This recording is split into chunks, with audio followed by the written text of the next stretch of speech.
Hello everyone, मैं आज आप सभी के साथ एक और नए टॉपिक के साथ जुड़ा हूँ, जिस टॉपिक का नाम है भाषा। भाषा आपने हर जगह सुनी होगी। अभी मैं आपसे बात कर रहा हूँ, मैं आपको समझा रहा हूँ, ये भी एक भाषा ही है। भाषा बहुत तरीके की होती है, बस समझने की देरी है।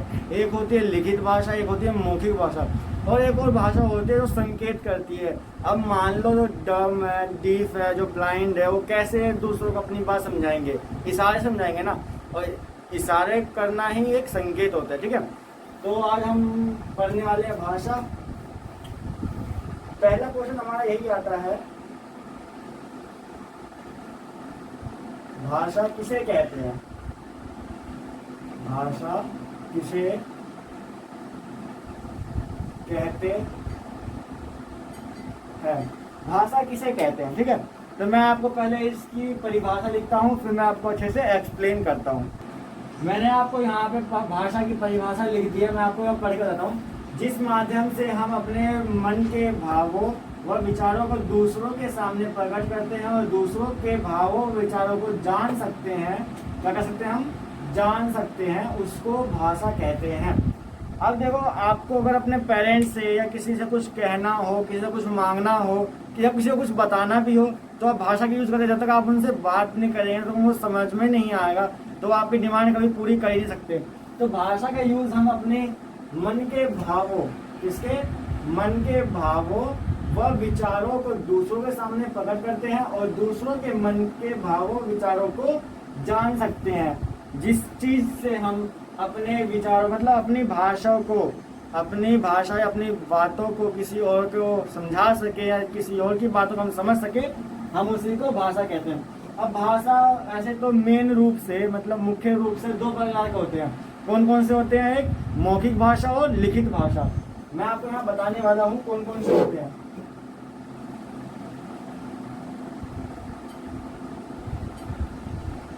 भाषा कितने प्रकार के होते हैं?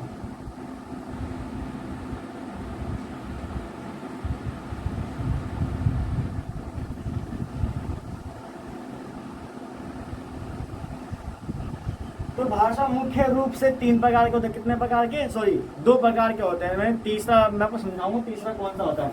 मुख्य रूप से दो प्रकार के होते हैं।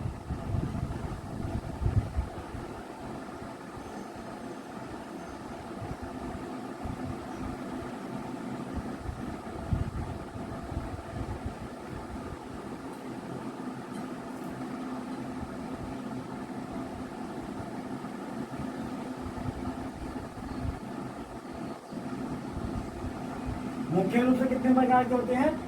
दो प्रकार के, ठीक है। अब पहला कौन सा होता है?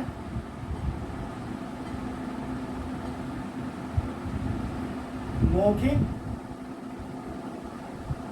भाषा, और दूसरा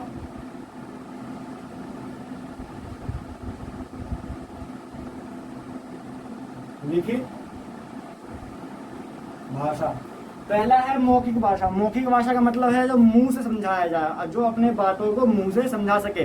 जैसे मैं आपको भी भाषा को ही एक्सप्लेन कर रहा हूँ, मैं इसको एक्सप्लेन कर रहा हूँ, तो मैं आपको भी मुंह से समझा रहा हूँ ना। और जब मैं लिखूंगा वही होगा क्या? लिखित भाषा। अभी मैं लिख रहा था तो ये क्या होगा? एक लिखित भाषा। अभी मैं आपको समझा रहा हूँ, ये क्या होगा? मौखिक भाषा। और तीसरा भी होता है, वो बहुत कम जगह यूज किया जाता है, तो हम उसको मेन रूप से नहीं लिखते, फिर भी मैं आपको लिख के इन दोनों की डेफिनेशन मतलब परिभाषा भी आपको लिख के बताता हूँ। मौखिक भाषा किसे कहते हैं? मैंने यहाँ लिखा है क्वेश्चन, ठीक है। मौखिक भाषा किसे कहते हैं? हम अपने मन के विचारों को बोलकर जब दूसरों के सामने प्रकट करते हैं, या दूसरे व्यक्ति अपने बातों व विचारों को हमारे सामने प्रकट करते हैं, उसे ही भाषा कहते हैं, ठीक है। जैसे मैं आपके सामने प्रकट कर रहा हूँ, ठीक है, मैं इसे समझाने की कोशिश कर रहा हूँ और आपके सामने प्रकट कर रहा हूँ, तो ये कौन सी हो गई? मौखिक भाषा। कौन सी भाषा हुई? मौखिक भाषा। और इसी के बाद है एक लिखित भाषा और एक सांकेतिक भाषा। सांकेतिक भाषा मैंने आपको पहले बताया था कि जब कोई डम और डीफ लोग आपस में बातें करते हैं तो उनके पास क्या होता है? जो डम होता है, जो मतलब अंधे बहरे और गूंगे जो होते हैं, वो आपस में बातचीत तो कर नहीं सकते, तो उनको सामने संकेतिक मतलब किसी इशारे से ही बात किया जा सकता है, उसे ही हम सांकेतिक भाषा कहते हैं। तो मैंने आपको इन सब चीज़ों की परिभाषा लिख दी है, तो आप प्लीज़ इसे नोट कीजिए और फिर इसको करिए। और मैं आपके सामने अभी इसको पूरा रफ करता हूँ। इसे पहले नोट कर लेना पॉज करके, ताकि आगे आपके काम आइए। अब मैं आपको समझाता हूँ सांकेतिक भाषा और लिखित भाषा। हमारा अगला क्वेश्चन क्या है, लिखित भाषा किसे कहते हैं? लिखित भाषा किसे कहते हैं? और लिखित भाषा का लाइव एग्जांपल आपने यहाँ देखा ही होगा। अभी मैंने आपको सब चीज लिख के समझाया है, तो वही क्या हुआ, लिखित भाषा। क्यों समझाया मैंने आपको? ताकि मैं अपने विचारों को, जो मैं आपको पढ़ाने की कोशिश कर रहा हूँ, उसको आपको समझ में आए, इसलिए मैंने यहाँ लिखा भी था। ठीक, तो मैं दोबारा इस लिखित भाषा के एक बार परिभाषा लिख दूँ, फिर तो मैंने दोबारा यहाँ कंटिन्यू किया है। देखो अगला क्वेश्चन मैंने लिखा है, लिखित भाषा किसे कहते हैं? ठीक है, लिखित भाषा किसे कहते हैं? हम अपने विचारों को लिखकर दूसरों के सामने प्रकट करते हैं। किसके सामने? दूसरों के सामने जब प्रकट करते हैं, दूसरे व्यक्ति हमारे सामने अपने विचार को लिखकर प्रकट करते हैं, हम उसे लिखित भाषा कहते हैं। अगर मान लो इसका एग्जाम्पल भी मैं आपको देता हूँ कि मैं आपको अभी समझा रहा हूँ, ठीक है, मैं आपको यही चीज समझा रहा हूँ। अब जब तक मैं इसे लिखूंगा नहीं, वही लिखित भाषा तो कहलाएगा नहीं। मैं अगर आपके सामने बोलता ही रहूंगा, कौन सी भाषा होगी? मौखिक भाषा। अब ये क्या है? लिखित भाषा। लिखित भाषा का मतलब यह है कि मैं आपको लिखकर समझा रहा हूँ, यहाँ मैंने आपको एक एग्जाम्पल लिखा, मतलब ये मैंने परिभाषा लिखी, तो ही आप इसको पढ़ेंगे, समझेंगे, तो ही आप समझ पाएंगे। तो यही क्या हो गया भाई? लिखित भाषा। और मैं आपको एक सांकेतिक भाषा का भी परिभाषा लिख ही देता हूँ, जरूरी है ऐसे दूसरे व्यक्ति भी पढ़ सके, ताकि कि सांकेतिक भाषा होती क्या है। तो मैं पहले सांकेतिक भाषा की परिभाषा ये रहा सांकेतिक भाषा। ठीक है, मैंने लिखा है सांकेतिक भाषा किसे कहते हैं? जब कोई भी अपने भावों, विचारों को बिना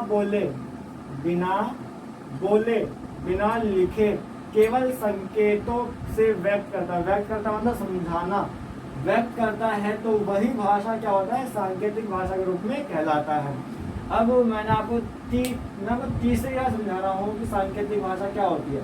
जब कोई भी व्यक्ति अंधा है तो देख नहीं पाएगा, बहरा है तो सुन नहीं पाएगा, गूंगा है तो बोल नहीं पाएगा, सब तो आपको पता ही है।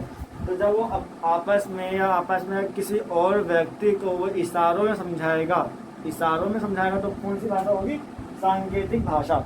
ठीक है, जब वो इशारों में समझाएगा तो कौन सी भाषा होगी? वो सांकेतिक भाषा। और आपको पता हो तो एक और चीज भाषा में जुड़ती है, लिपि में क्या होता है? लिपि में होता क्या है? जैसे कि अभी मैंने इसमें कितनी सारी मात्राएं लगाई तो वो कहाँ चली जाएगी? वो मात्रा में चली जाएगी। ठीक है, तो लिपि एक और शब्द है जो भाषा से ही मिलकर बना है।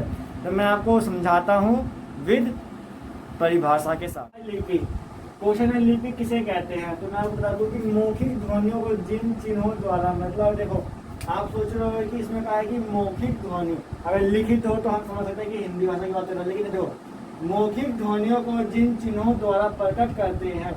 अगर मैं आपको बस बोल के समझाता हूँ, आप समझ पाते नहीं, थोड़ा डिफिकल्ट होता, तो इसीलिए मैंने लिख के दिखाया। और लिखते हम जैसे कि अब मैंने यही लिखा है चिन्हों में कई मात्रा का यूज है, कई शब्दों का यूज है, तो इसी को हम लिपि कहते हैं। और लिपि भी अलग अलग भाषा की अलग अलग लिपि है। ठीक है, जैसे हिंदी और संस्कृत की कौन सी होगी? देवनागरी लिपि।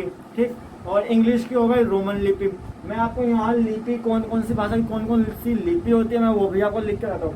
लेकिन आप पहले ये सोचो कि मौखिक ध्वनियों को जिन चिन्हों द्वारा, ठीक है, मौखिक ध्वनियों को जिन चिन्हों द्वारा हम समझाते हैं, दूसरों के सामने प्रकट करते हैं, तो वही हमारा लिखित रूप बनता है। ठीक है, जो मौखिक ध्वनि से मैं बोल रहा हूँ वही मैं यहाँ लिख रहा हूँ, तो ये क्या होगा? एक लिपि ही कहलाएगा।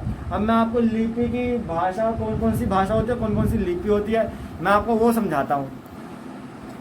ये भाषा और लिपि, हिंदी संस्कृत में कौन सी भाषा है? देवनागरी लिपि, भाषा और लिपि। ठीक है, हिंदी संस्कृत भाषा की कौन सी लिपि है? देवनागरी लिपि। अंग्रेजी की है रोमन, उर्दू की है फारसी, पंजाबी की है गुरुमुखी और बंगाली की है बंगला। ठीक है, इन सभी भाषाओं की कुछ लिपियाँ और भी है जिनकी लिपि होती है, लेकिन अभी इतना याद लो, हमें सिर्फ हिंदी संस्कृत और अंग्रेजी से मतलब होती है। क्यों?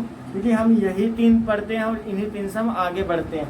तो इन सब को आप प्लीज़ नोट कीजिए और अपनी कॉपी में नोट कीजिए, ठीक है। तो अब मैं आपसे उम्मीद करता हूँ तो आप मेरे चैनल को सब्सक्राइब भी करेंगे, लाइक करेंगे, कमेंट करेंगे, शेयर करेंगे, ठीक है। और अब मैं आपको हर बार कह रहा हूँ, अगर आपको कोई नई चीज़ चाहिए अपने हिसाब की तो आप मेरे को कमेंट सेक्शन में प्लीज़ बताएं, ताकि मैं और आपके सामने नई नई वीडियो लाता रहूँ। Thank you.